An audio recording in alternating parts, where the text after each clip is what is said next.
So I mean, from our point this year, if you look at the three main needs that we try and protect from a life, income protection and a severe illness point of view, we did a fresh relaunch of our severe illness range, which we like to regard as revolutionary at the end of last year. So from a benefit point of view, and we did a income revamp about 2 years ago.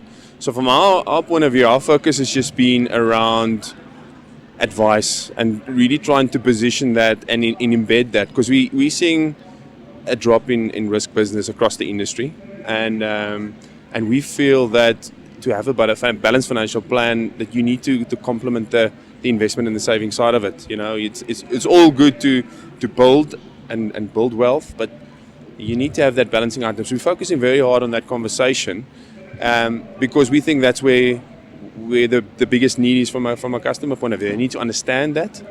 They need to be comfortable with it. They need to feel that it's adding value to their lives. Because it's, risk is always sometimes regarded as a grudge purchase. They're kind of, I know I need it, but I don't really want it. So I think if people start appreciating that side of it, we are going to see sort of a lot more balanced sort of plans out there. So, I mean, if you have to look at probably the last 12, 15 years, we've had an enormous bull market. So the investment side has been very successful, and it's been a lovely story to talk about. So planners have enjoyed that part of it, and also it's people want to provide for them. There's been quite a big shift from guaranteed annuities to living annuities as well. We've seen that in the industry, and advisors have started to build that. They also, they've started changing the way they do business to more sort of a advice fee related side, and I think some of them have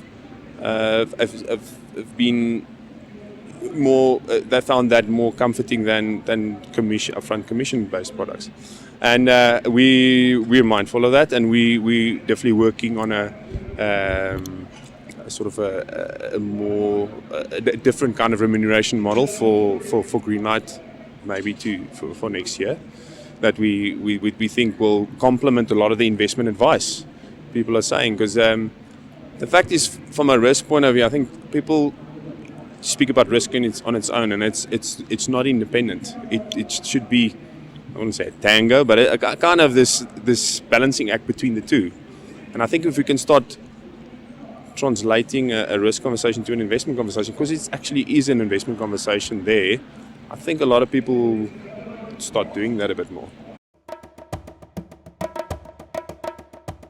We are going to offer all customers, Greenlight customers that were underwritten since the 1st of January 2010 at standard rates. We're going to offer them the option to start filling in those gaps from whether it's life, income, or a severe illness point of view. For main benefits, typically death, income, and severe illness, we're offering them 2 + 2 + 2 up to, so that you don't have to take it. So a total of 6 million, and we're adding a 20,000 disability income as well that they can take up with just a declaration of health. And then for especially a need that we also seeing there, because there's some resistance in the funeral final expenses space. Customers who've only got final expenses, because there is more resistance to going for underwriting in that space, just whether it's traditional, they feel affinity groups. We're offering them 1 + 1 + 1 up to, so it's 1 million death, 1 million income protection, and 1 million severe illness, plus 10,000 rand disability income as well, just with the declaration of health. And we're going to do that for about 8 months.